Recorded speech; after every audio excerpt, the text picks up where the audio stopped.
All right, welcome to the game. Let's talk identity. Let's talk Entra. Let's also talk about Meister because Meister's just cool and you should learn more about it. Meryl's going to be joining us here in a minute, but first, let's kick off the show. Dom Kirby, Matt Lee. The game. All right, happy Wednesday and welcome to the game on Pax8 Live. Matt will not be joining us today. He is on stage at this very moment, if I remember correctly. So he won't make it. Here in a minute, I'm going to bring on Merill Fernando. I'm super excited to have him back on the show. This will be his third appearance. We're obviously going to talk more about Maester. We're also going to talk about Entra P2 with the introduction of E5 security being available for business premium. We think there's some features that you may not even know about or that you may not quite be ready or know how to prioritize. And that's really what we want to lean into and talk about here in the next half hour. But before we do that, Beyond is really creeping up on us. You know, it's close enough that I can make one of those little paper chains our kids like to make towards the end of the school year. And uh, I think we're still moving tickets, so check it out. But definitely get your ticket if you're thinking of coming. We've got a lot of content, and we are full on in crunch time here. So I can tell you with authority, it's going to be a great show. All that. Don't forget to like, share, subscribe. Join us on YouTube. If you would like to interact with us, ask your questions in the comments. We can put them right on the screen. Uh, Meryl, come on in. Hey, hi folks. How How are are you? you? Hey, Dom. Good. I'm good. I'm good. So It's early for me, but I love to be here. it is early for you, yeah. On that note, for folks that don't know you, why don't you quickly introduce yourself? Yep. Hi folks. Merill Fernando. I'm a product manager in the Microsoft Entra team. I'm what's called a customer experience product manager. I work with a lot of customers, helping them deploy Entra in the organization. So that's just me. Awesome. And you wrote this really cool tool called Meister. And it's probably personally, at least for me, one of my favorite identity tools. So let's not waste any time, right? Let's start where you want to start. If you want to talk Meister, if you want to talk P2, where are we headed? Yeah. Cool. So I thought I'll start with something really new on Entra that just came out. I think it might still be rolling out to some tenants. So there's this brand new homepage when you go to the Entra page. Looks a bit more snazzy. It's been all upgraded. But the neat thing and the thing that we're talking about today is based on your license, it'll show you what your tenant's license is. And then based on the license, the portal itself gives you like deployment guides. So if you have P2 and you have all these features that you're not yet using, you get these the guides that take you to the docs that will walk you through how you can set this up. So this is a way to get folks to find out, about the new features that they have based on the licensing that they have and what they're not using, and getting you straight into the deployment guide. So this is just the start of taking you there in terms of deployment guide. So I thought this is a really good place to start, right? And it's like sort of dynamic based on what you have in your tenant. Yeah, and you should keep an eye out on this home page. You get there by either going to this like straight to the Entra homepage or going to home, and this will turn up. So there's a lot that they have, and there are all these shortcuts that you can add to the Like homepage so that. you can quickly go to the different places. Yeah, a little bit of customization coming in as well. So Dig straight it's into risky sign-ins. Like, man, this is fast tracking, way less clicks. I love it. exactly, yeah, it's like depending on what you want to do in your role, right? You can just go straight into those blades. So that's a good segue into. So for example, I have P2 in my tenant, and I'm given guidance to say like, hey, you can turn on risk-based conditional access, you can turn on PIM. So without you having to figure out, what are the features in P2, it brings and surfaces the features and tries to help guide you through setting it up in your tenant. Cool. So when talking about P2, I always like to bring up M365 maps. So if you go to m365maps.com, you'll be able to see this map of all the different licenses, and if you pick on Entra, you get this view. So this is a good one that shows you, what's the P1 and what are the features in P1 and P2, and what you get in each one, and to make sure that you're using those capabilities. So in P1, Entra ID P1, which is within these dots, the big things are like conditional access, right? So you'd be using conditional access. That's like one of the big ones. You have things like dynamic groups and various other, all of the app related capabilities.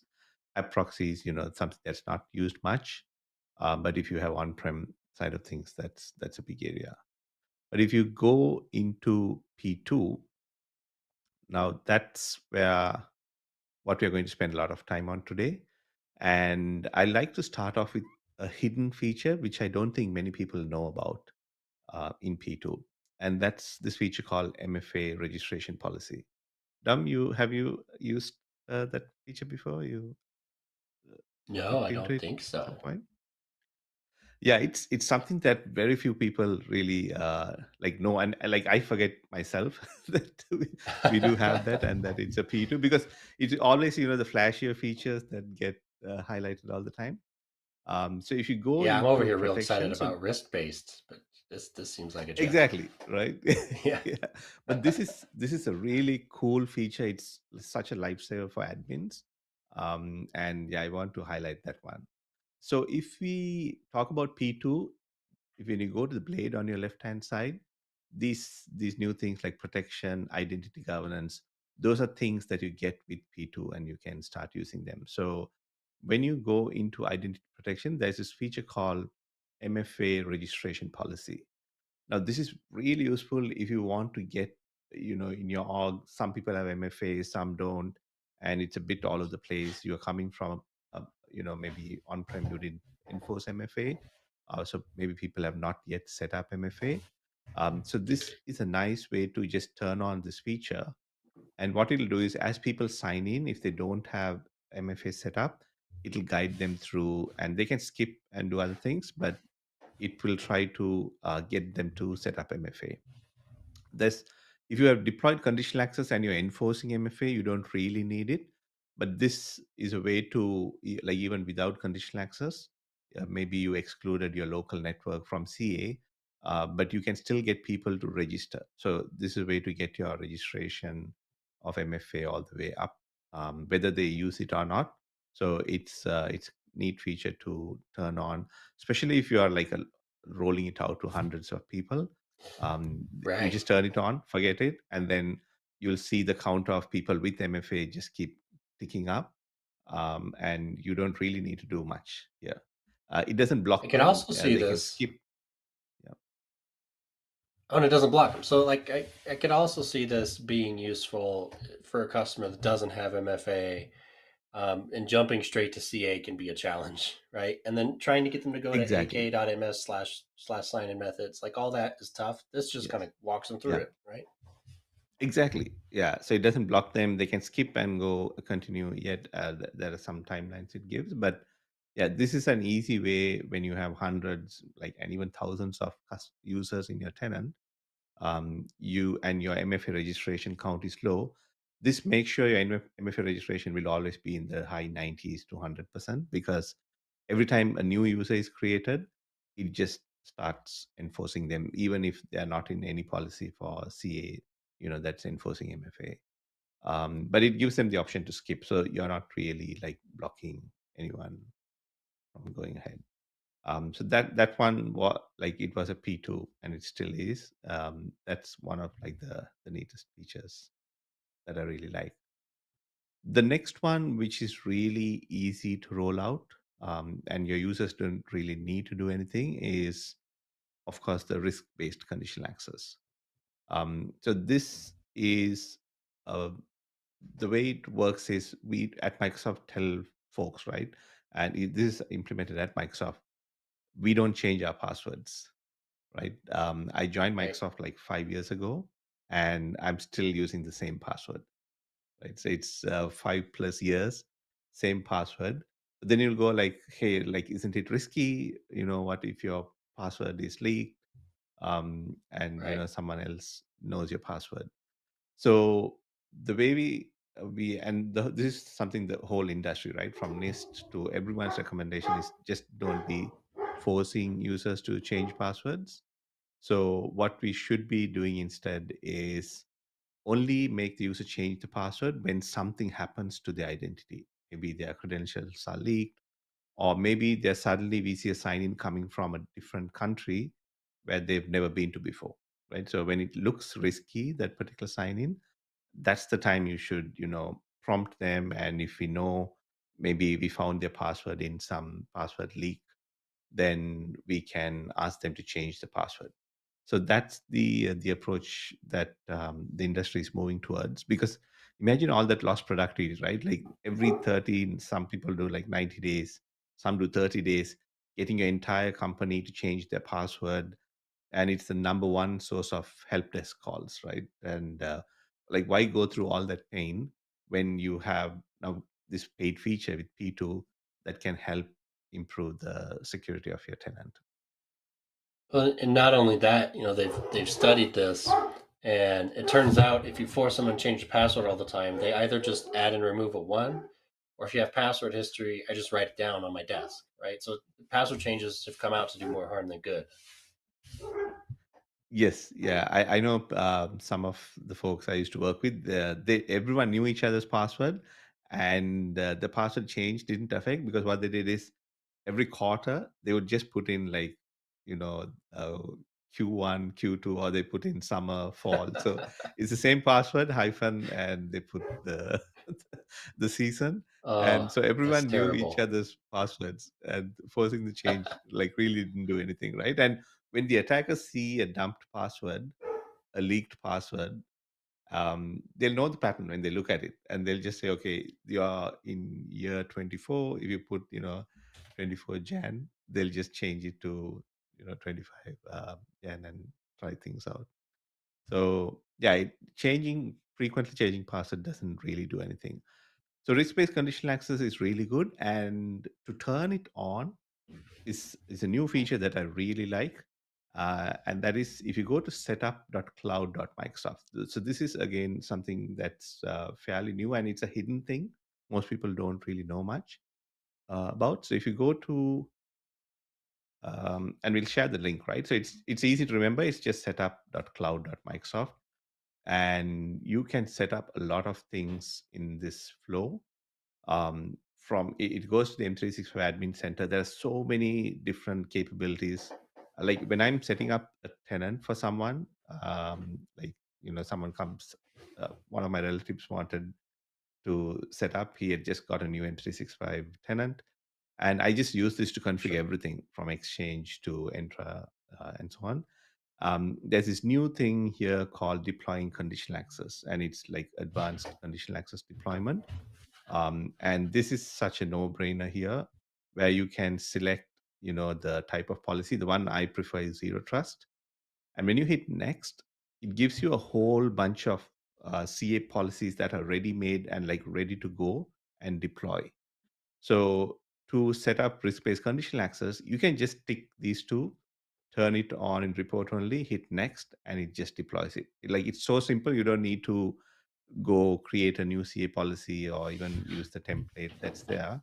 And like, it's a super quick way to deploy. Like, you have 14 plus policies here to go from zero to having a, like, fully secured conditional access deployment in your tenant. Um, so this is a really easy way to turn on, and at least create it in report only, and then go ahead and enable it on if you want. Um, the things you need to remember with risk-based conditional access, like before you start, we have the deployment guide, which I was talking to you about. So let me switch back here. So when you are in the home page and you go to the deployment guide, um, there is a guide here. When you click through, what we do recommend is to, like, these are the steps that you do to turn on. You should first go and clear up all of the existing risks that are there, because if not, your users will suddenly start seeing new prompts. Because if they've had an old risk that's there, you would ideally want to remediate. But if it's something that's older than 3 6 months, you just want to go Sure. and clear off all the existing signals, because if not, they would just you turn it on and maybe 50 100 people will see an MFA prompt, which is okay, but you ideally don't want something new happening and people trying to force to change their password, especially if it's a leaked password. You would want to go and figure that out. So these steps are given here. We share how you can investigate the risk, what you need to do. So it's something you would need to work with your help desk and other teams. But these are like really small. You usually, even large orgs I've seen that have like 80,000 users, they see maybe one or two users like a week, depending on how those users are signing in.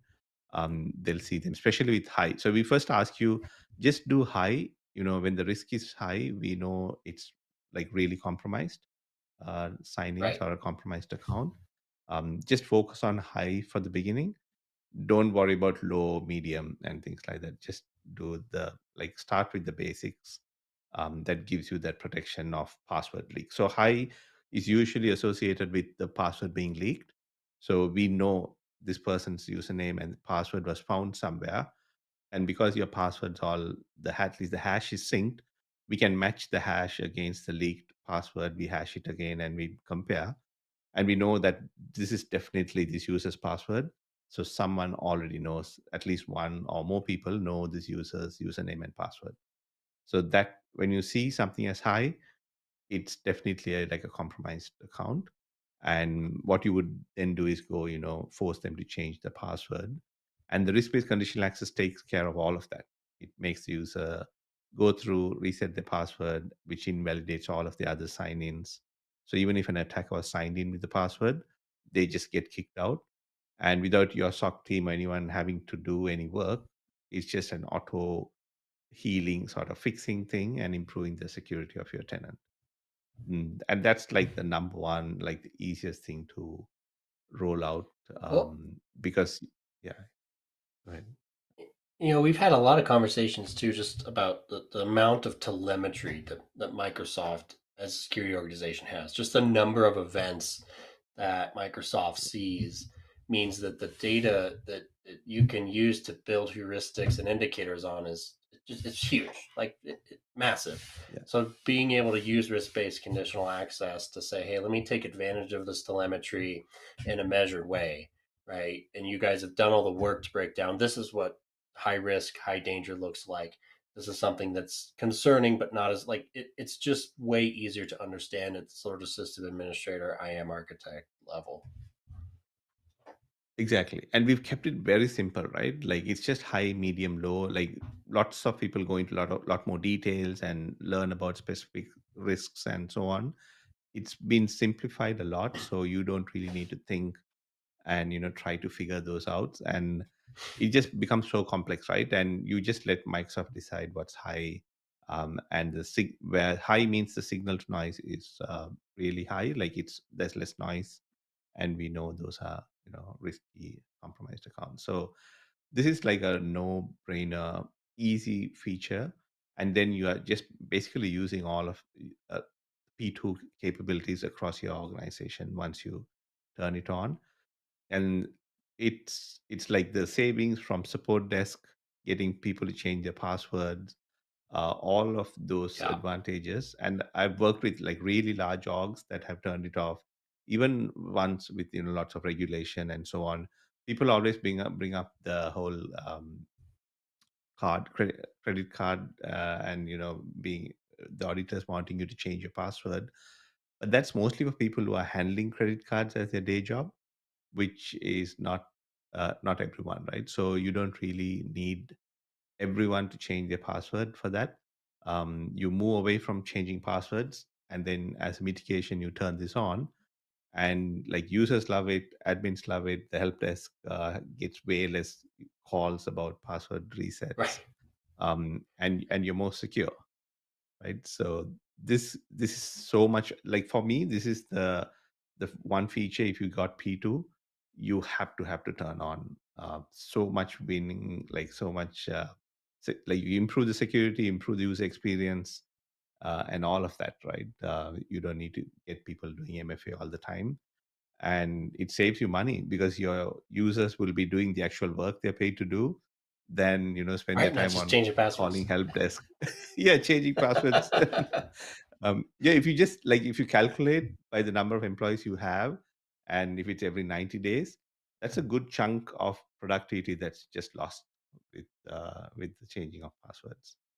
So yeah, that Yeah. for me, that's the highlight. The other features, of course, is when you can do the same for guests. So when you do this, it also enables it for guests. So when guests come in from a tenant and we know their password is leaked, it'll actually block them. So you're making sure guests who sign into your tenant are coming in, they're also secure as well. So that those two are sort of the highlights for me. The other capabilities are PIM, privileged identity management. This is more for privileged users, where you can make sure that they don't have standing global admin access. They only given access when you need, and you elevate the access and so on.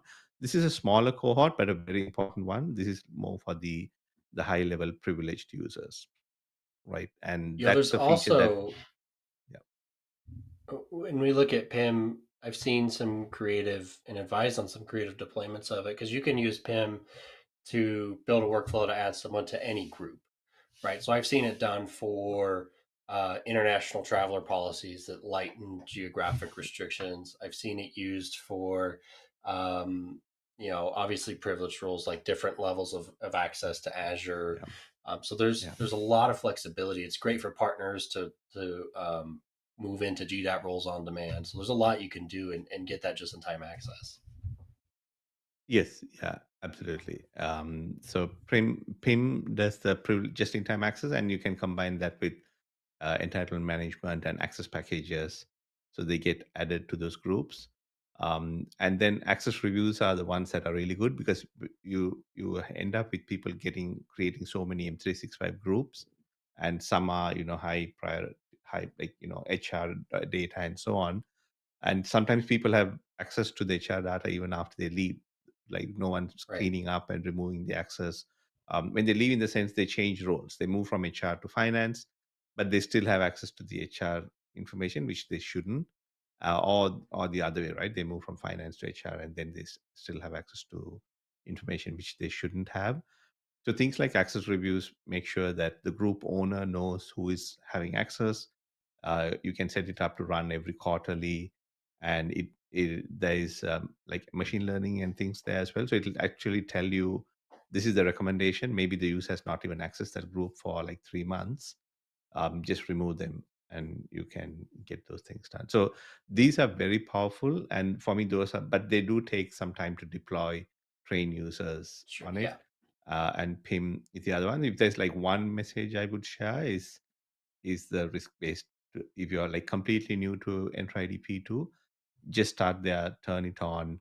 Users don't really need to do anything, and you get those, get that capability. But there's one catch though: you should have deployed self-service password reset, which is a P1 feature when you're doing risk-based, because the risk-based conditional access will stop and force the user to change their password. So if you haven't set right. up SSPR, then you can't really enforce that.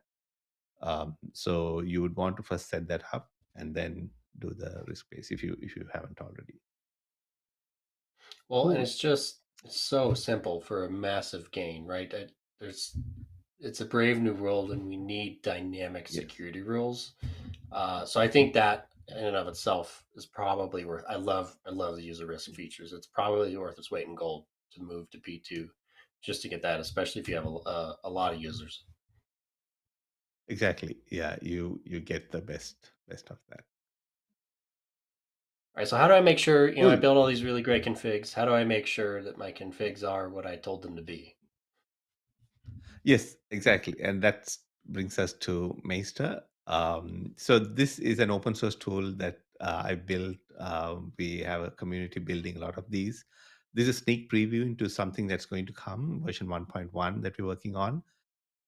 So this goes through a whole bunch of configurations. If you go to maester.dev, we explain what the feature is, and you can just get started in like 5 minutes.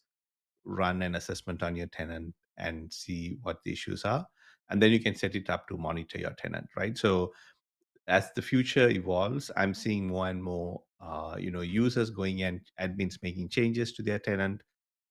Maybe it's like 3 months or a year or 2 years later, you don't really know who has made what changes and what you can, is your tenant secure or not. Now we have AI coming in the future. Agents, AI agents will be making changes on your tenant, but you still need a way to monitor and make sure that it's meeting your, whatever standard you need to uh, be aligning to. So this is a new update we have. We today have like we're hitting close to 300 tests. When we launched, we had like 40 odd tests, and we've had added a whole bunch of the sys framework tests into here. So it goes through and gives you a high level overview of what are the issues you're facing, or are you meeting the requirements. So for example, this tests if all the admins are cloud only, so you don't want people who are syncing from on-prem being cloud, being global admin, because that means if on-prem is compromised, the attacker can pivot to the cloud and get admin access here. So Right. this checks your entire tenant, goes through who are the admins and make sure that they are like cloud only. And it includes steps for you, like what was the test that was done, and what how do you go and fix them, and you get links to go directly into the portal to help you fix these. So this is a huge update. We have like 300 plus tests that are coming in, and one of the other neat things we have is we've also added an Excel export. I don't know if that finished, Ooh, I like that. but yeah, that gives you like an Excel view of all of the output as well. So that's included in this one. You can easily then extract and see, filter it out, create action items for folks. So some really cool updates. There are all these what we call Orca, which is all to do with Defender and Exchange configuration. Those are the new steps that have been added. So there's a whole bunch of tests around that. That I think we added about 80 odd tests in this new release. Yeah, so it's huge. I think in the last stats we have like 25,000 odd tenants that have been using Maester, and about 1,000 of them set up the automation. So they're continuously monitoring their tenant for this, because this is a one-time snapshot, right? Tomorrow someone might go and Right. change a CA policy, maybe turn off the risk-based CA policy that you set up, or they exclude a whole bunch of people, and this is a way to be able to stay on top of that. And a lot of admins, like the stakeholders, like getting the email every day showing where their tenant is, what's the health of their tenant, and did something change the previous day. And one of the things I want to drive home is, this is a free and open source tool to use one, but like you said, you can slap it into PowerShell and run it and get a one-time report, and that's really cool. I think I would probably use that as a pre-sales tool. But you can also, it's PowerShell. You can put it in GitHub Actions, you can put Yeah. it in an Azure Function Yes. or an Azure Automation, Yeah. and it'll just do it and let you know, Yeah. right? So I think that's a really powerful tool. It's very, very flexible, and you can write your own tests. So if you're comfy with Yes. PowerShell, right, we can just write a test and run it. Yeah. Yeah, and how the intent was when I first started this, to write custom tests. So that was the whole. It was just a framework to give guidance, because for a lot of Right. admins, like this whole PowerShell DevOps, it's all new to them and very alien. So, like I think the key selling point of Maester is the docs that we have, just a lot of step by steps. We don't make any assumptions that any of these things. You don't need to know GitHub. We walk you through from zero to being able to set it up and set up the whole DevOps monitoring yourself. Yeah, that's awesome. Well, Meryl, well, first, where can we get Maester? We didn't tell anyone that. So, what's the website for Maester? Yes. Yeah. So the Maester website is maester.dev, maester.dev. And you can just go there, say, get started. You get all of the guides. You have the installation guide you can follow. and then you can set up the automation, right? So whatever your choice, whatever your company uses, whether it's GitHub, Azure DevOps, GitLab, Bitbucket, you can go through, pick whatever your organization uses. If they don't use any one of those, just pick GitHub. It's free. You can set up the monitoring for free. They give like 2,000 minutes per month, which is enough to run it like once a day, and you'll have a lot more left as well. You can set up email alerts, so you can have the email come to you whoever you want in your org. You can set up, this results going into Teams, going into Slack. So yeah, you get all of this. We've written lots of guides on how you can write your own custom tests, and we also have an advanced guide for people who want to contribute back. So you've written some cool test and you want to share it back, which is like we have over 60, 70 plus contributors. Or you found some typo or something wrong, you can really easily come in and share a fix for that. So we give you all of that guidance on how you can contribute. If you go to contributing, we give you like detailed steps on how you can contribute back into the project and run it yourself locally, and so on. So we want to build this community of folks, because like not one person can do all of this, and we've Right. had people adding Exchange, Intune, whatever service you want to, like you feel like securing. We are open to getting more contributions. Yeah, I like it. Well, Meryl, thanks for being on the show. We really appreciate any time you can give us to be here. I'm looking forward to next time. Uh, yeah, thanks for being here, man.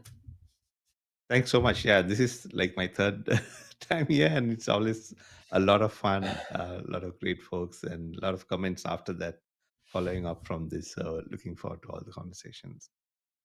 Awesome. Well, thanks so much. That is our show for this week. I hope you enjoyed it. I love identity. I like attacking identity. I like implementing identity. Identity is, I don't know, the center of what you're working on nowadays. With that in mind, don't forget to join us same time, same place next week. And I believe Matt will be back next week unless the schedule changes again. We'll see. So we'll see you then.